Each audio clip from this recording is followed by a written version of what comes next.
હવે શુદ્ધ પદાર્થ કે જે તત્વ અને સંયોજન એમ બે પાર્ટમાં વર્ગીકૃત કરી શકાય છે અને જેમાં આપણે તત્વ વિશે અત્યારે જ લર્ન કર્યું તો તેમ તત્વ જે એક જ પ્રકારના કણો ધરાવે છે અને આ કણો તરીકે પરમાણુ પણ હોઈ શકે ઓર અણુ પણ હોઈ શકે. તો હવે આપણા માઇન્ડમાં નેક્સ્ટ ક્વેશ્ચન શું જનરેટ થવું જોઈએ? આપણે તત્વ વિશે બધું લર્ન કરી લીધું, તત્વનું વર્ગીકરણ જોઈ લીધું, અત્યાર સુધી કેટલા તત્વો શોધાયા છે તે લર્ન કરી લીધું. તો હવે નેક્સ્ટ ટોપિક આપણા માઇન્ડમાં શું જનરેટ થવું જોઈએ કે પરમાણુ ઓર અણુ એટલે શું? તો હવે આપણે શીખવાના છે કે પરમાણુ એટલે શું અને અણુ એટલે શું. તો પહેલાં તો પરમાણુ, જેને આપણે ઇંગ્લિશ ટર્મ પ્રમાણે એટમ કહી શકીએ, અને અણુ, જેને ઇંગ્લિશ ટર્મ પ્રમાણે આપણે મોલેક્યુલ કહીશું. First we learn about the atom, એટલે કે પરમાણુ એટલે શું. તો પરમાણુ એ તત્વનો નાનામાં નાનો ઘટક છે કે જે સ્વતંત્ર રીતે અસ્તિત્વ ધરાવી પણ શકે ઓર ન પણ ધરાવી શકે. પરમાણુ એટલે શું કે કોઈ પણ તત્વ હોય તેનો નાનામાં નાનો ઘટક કે જે સ્વતંત્ર રીતે અસ્તિત્વ ધરાવી પણ શકે અને ન પણ ધરાવી શકે.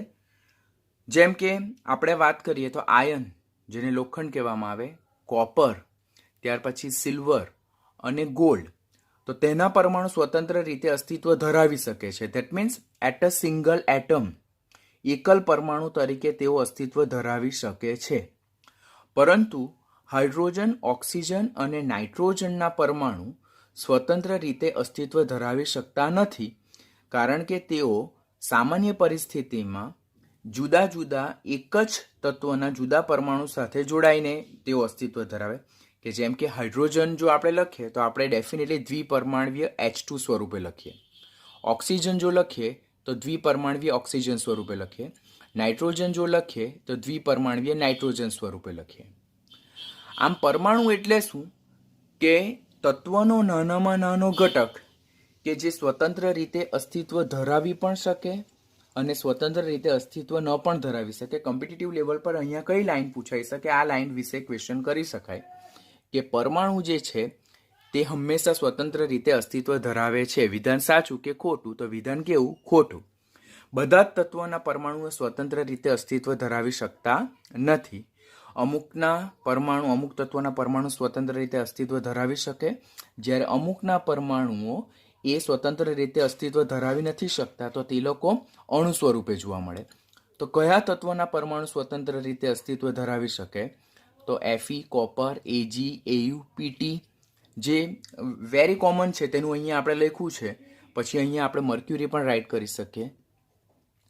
તો તેના પરમાણુ સ્વતંત્ર રીતે અસ્તિત્વ ધરાવી શકે છે. જ્યારે હાઇડ્રોજન છે, ઓક્સિજન છે, નાઇટ્રોજન છે, હેલોજન છે, સલ્ફર છે, ફોસ્ફરસ છે, તેના પરમાણુઓ સ્વતંત્ર રીતે અસ્તિત્વ ધરાવી શકતા નથી.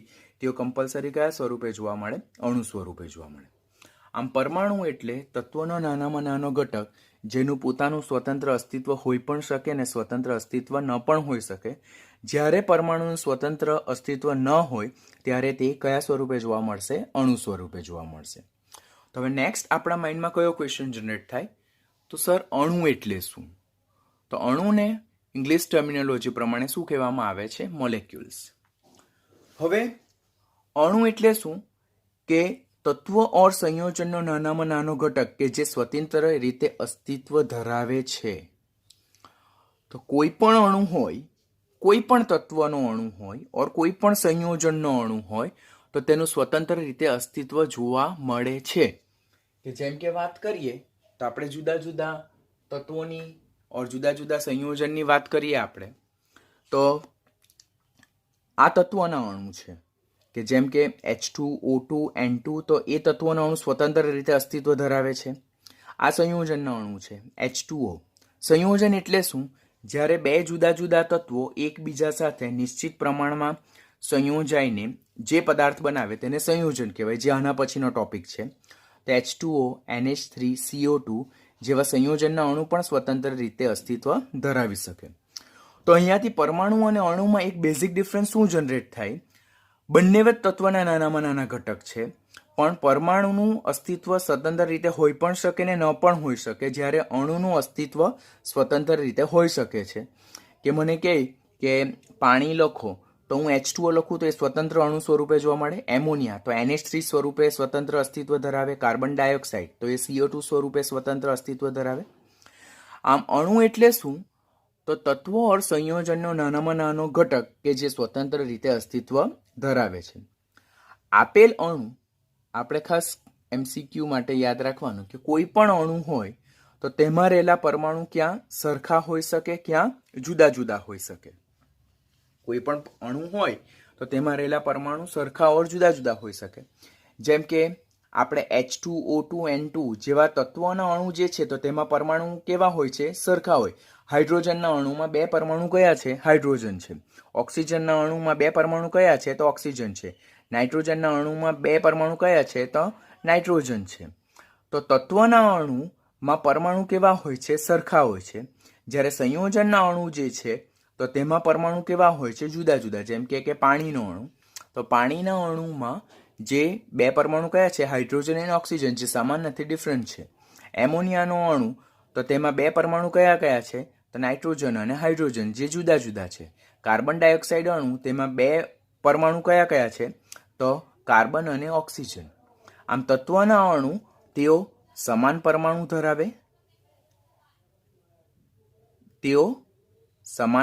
ધરાવે. જ્યારે સંયોજનના અણુ જે છે તો તેઓ જુદા જુદા પરમાણુ ધરાવે.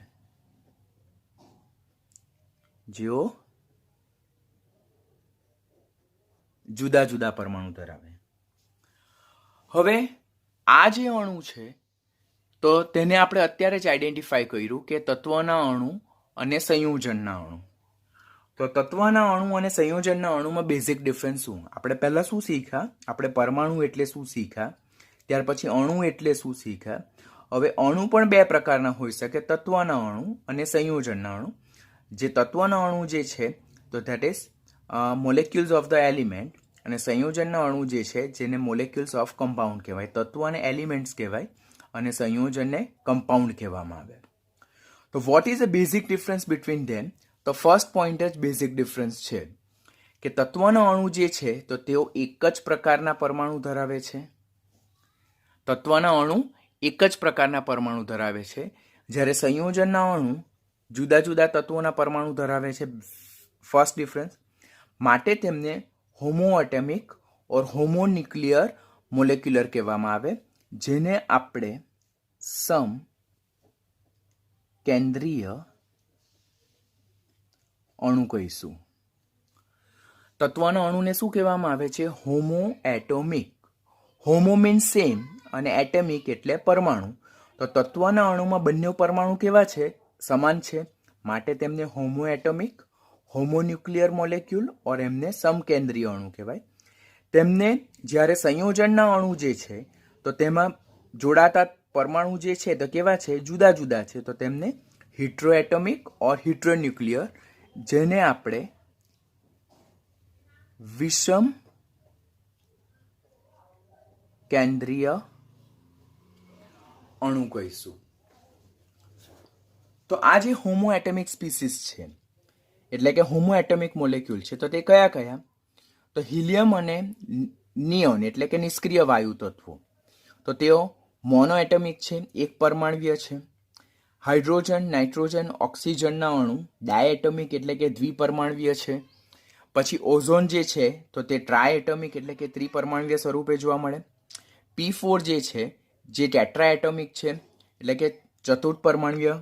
ફોસ્ફરસનો અણુ જે છે તો તેમાં કેટલા પરમાણુ જોવા મળે? ફોસ્ફરસના 4 પરમાણુ જોવા મળે. પછી સલ્ફર જે છે તો એસિડ અણુ સ્વરૂપે જોવા મળે, જેને ઓક્ટાએટમિક કહેવાય, જેને પોલીએટોમિક પણ કહી શકાય.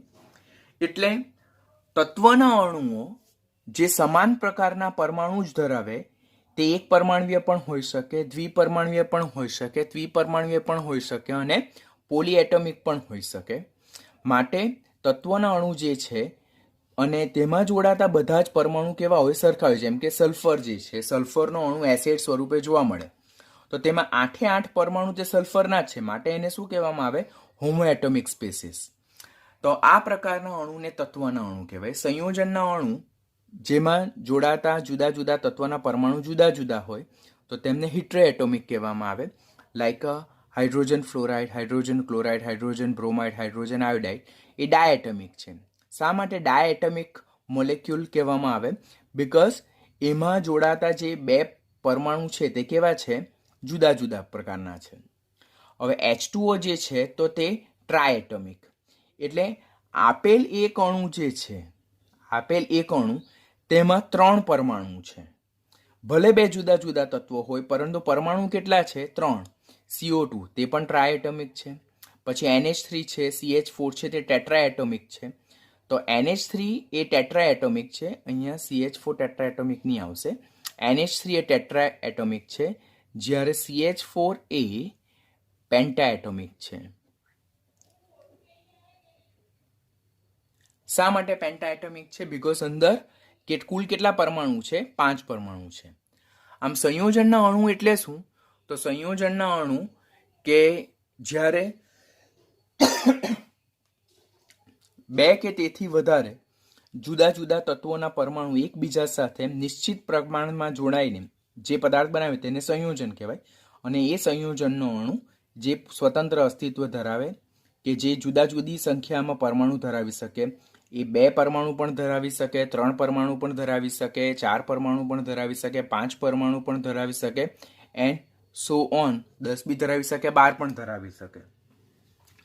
આમ અહીંયાથી બેઝિક ડિફરન્સ આપણે શું યાદ રાખવાનું? તત્વના અણુ અને સંયોજનના અણુમાં તત્વના અણુમાં જે પરમાણુઓ જોવા મળે છે તે સમાન પ્રકારના હોય, જ્યારે સંયોજનના અણુમાં જે પરમાણુ જોવા મળે છે તે જુદા જુદા પ્રકારના હોય છે. હવે નીટ પોઈન્ટ ઓફ વ્યૂ આપણે જોઈએ તો એટોમિસિટી, જેને આપણે કહીશું પરમાણવિકતા, એટોમિસિટી જેને આપણે કહીશું પરમાણવિકતા.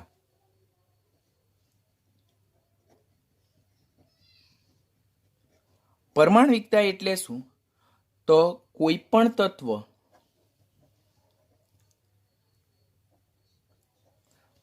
તત્વ और संयोजनना એક અણુમાં રહેલા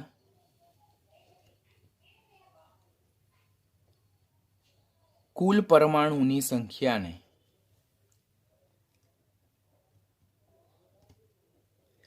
તે તત્વ और સંયોજનની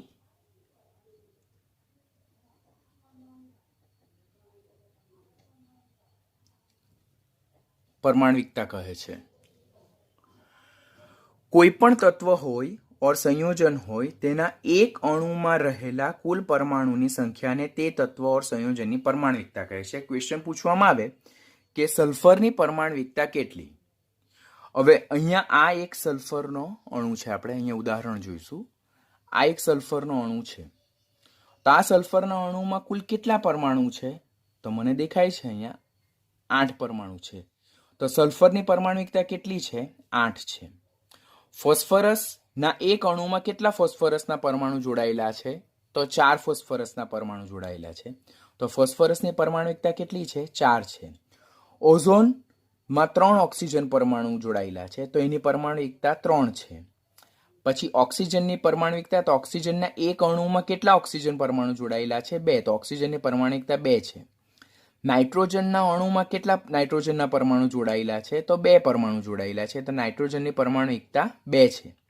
હાઇડ્રોજનના અણુમાં કેટલા હાઇડ્રોજન પરમાણુ જોડાયેલા છે? તો 2, તો હાઇડ્રોજનની પરમાણવિકતા કેટલી છે? 2 છે. તો આ તો તત્વના અણુની પરમાણવિકતા થઈ ગઈ.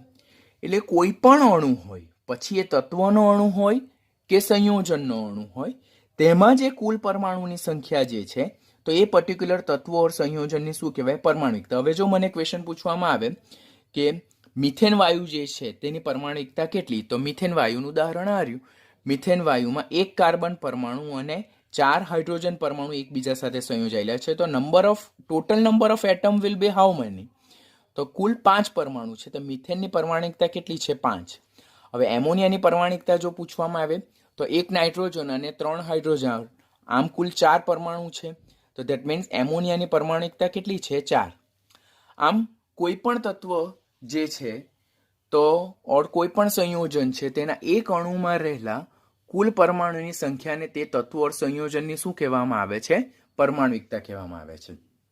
આપણને અહીંયા ક્વેશ્ચન પૂછવામાં આવે કે ઉદાહરણ તરીકે લઈએ તો ફોસ્ફરસની પરમાણુિકતા કેટલી?